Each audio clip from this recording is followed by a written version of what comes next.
inside Utah politics. Republican delegates in the 2nd Congressional District will come together on Saturday for the 2nd District special election. Utah GOP Chair Robert Axson is here with the details for the convention coming up this week. Robert, great to have you back on the show. Thanks for being here. Yeah, good to be with you, Glenn. A ton of interest in this seat. 22 total people filing for it, and I believe of those 22, 13 were Republicans. 13 Republicans. Yeah, so what does that say about the interest in representing the 2nd District?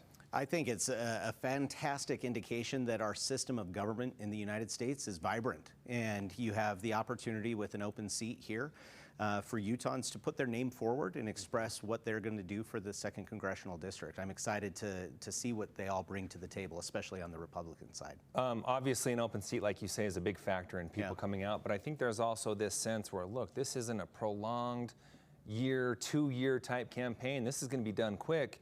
That probably added to the interest as well. Yeah, for some folks it creates some affordability. It's a short runway.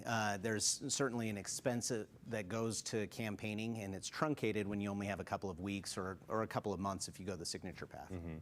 Okay, let's get into the timing. You're putting this convention together very quick. Why was it important for you as a party to make this happen so fast? Yeah, the biggest thing for us on the timing of this is actually in compliance with state law. State law laid out for us what time frame we had to play with. Ultimately, once Governor Cox put forward the proclamation, we had 2 weekends to play with. I didn't feel comfortable utilizing work weeks with it being such a large geographic congressional district. There wasn't a feasible way to do that. And I'm not going to do it on a Sunday. So you had 2 Saturdays to play with. One was the 4th of July holiday weekend. Just really doesn't make sense to do it then. So that put us on June 24th. This is going to be in Delta. We'll get into more of the specifics in just a second, but first talk about the significance in doing it in a rural part of the district. I'm a big believer that our state benefits when we strengthen and support rural Utah. So I live on the Wasatch Front, you live on the Wasatch Front, a lot of us do, and we benefit from that. But rural Utah is a big component of our success as well, and so we need to make sure that we're making things accessible for them.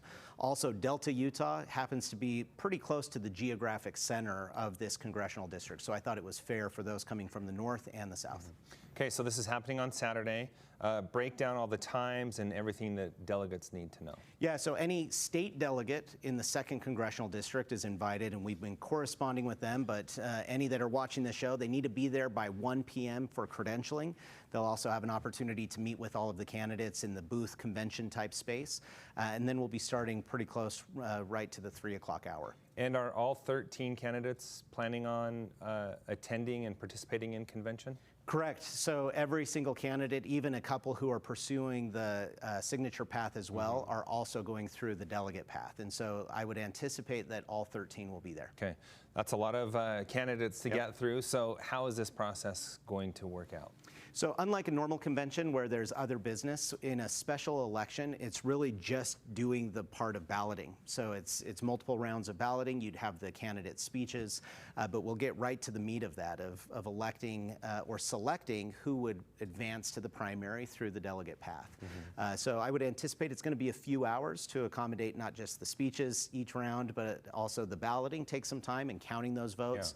And each round you'll limit it down until we eventually have our one candidate. And how many candidates will fall out each round? And what is the percentage needed to get to the winner? Because that obviously will play a role in this. Yeah, that one absolutely matters. Early on in the process, when you have 13 candidates, there's a potential in a calculus that we have where multiple could fall off at the very beginning if they don't have a certain level. But for the most part, after round 2 or 3, it's maybe one person drops off each time.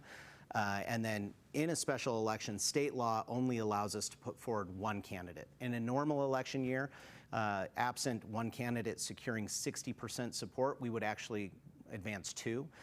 But state law in a special election only allows us to advance 1, which means that that's what we're going to see. Eventually, it will be one candidate coming out of the convention to the primary ballot. So as soon as that candidate gets 50 plus 1? It would be a majority. Okay. Got it. Okay, so that one candidate, that is an important distinction because during a normal year, you can send multiple candidates to a primary through convention. that one candidate will become the party nominee and could potentially face those who take the dual path. Yeah, so if anybody's successful on securing the requisite number of signatures to qualify for the primary, then this convention path candidate would face off against any number that qualify through signatures. That would be in the primary that, as we saw from the legislature, they've set for September 5th.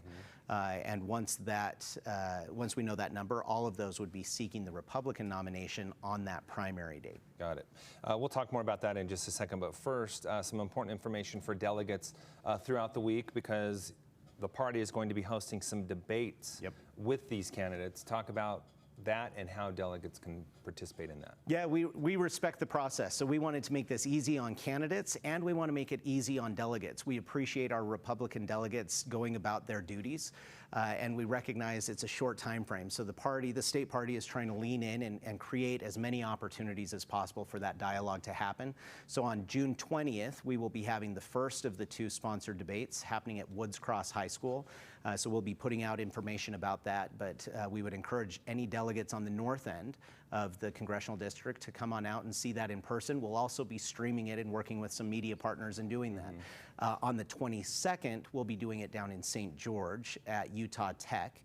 So the tech school up there on the mesa where the old airport was, but that will be happening the evening of the 22nd. Okay, so a busy week ahead. Hey, very, very busy, but that's what we do as Utahns, and it's what we do and are comfortable doing as Republicans. Yeah, and by the end of the week, the party will have at least one nominee, and then we'll wait and see who gets signatures as well. That deadline goes to, I believe, July 5th. July 5th, yeah. Okay, so let's get back to this timeline. Do you like what state leaders did as far as aligning the municipal and pushing those dates back? Do you think, obviously it's going to take some education, but do you think they made the right decision? Absolutely. I very much appreciate what our state leaders have done, both the governor, the lieutenant governor, and our legislative leadership. And the reason is, I think the people of Utah benefit in having a vote in Washington, D.C. So anything we could have done to truncate that absence of a vote in the 2nd Congressional District was very important. I also believe that wrapping this process up in 2023, before any type of election next year begins for the same seat, was important. And the reason being is many Utahns, many people, it's sometimes hard to understand the entirety of our our constitutional republic. What's the process? What's our role? And so I think that would have been confusing for Utahns to have the same seat in 2 different elections happening at the same time. That just would have been difficult. That definitely was potential as you kind of looked at the landscape and how it could play out.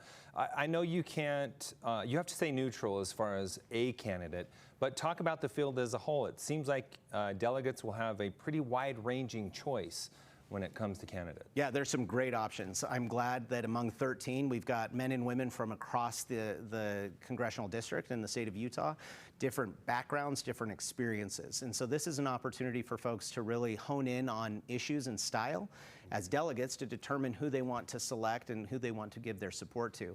I think it helps us as a party to have such a diverse, eclectic group of people that are really fighting for this Congressional District. Obviously on the heels of a big election year next year, 2024. So how does this process, if at all, help the party and you look forward to the upcoming year? Obviously, as the chairman of the Republican Party of Utah, I want to win elections. I believe that our principles and our platform are more in line with what is successful for Utah's families. So this process, even though it's truncated in time, it gives us a chance to exercise those muscles. We will be better prepared to win elections next year because we've gone through this process. And I think the other political parties could say the same thing. And I think that's to the benefit of every American when we have these lively debates and we talk about what we want to see in the future. Yeah, as we mentioned, there are several other candidates besides the Republican field in this race. Robert, I appreciate your time. Thanks so much. Yeah, always good being with you.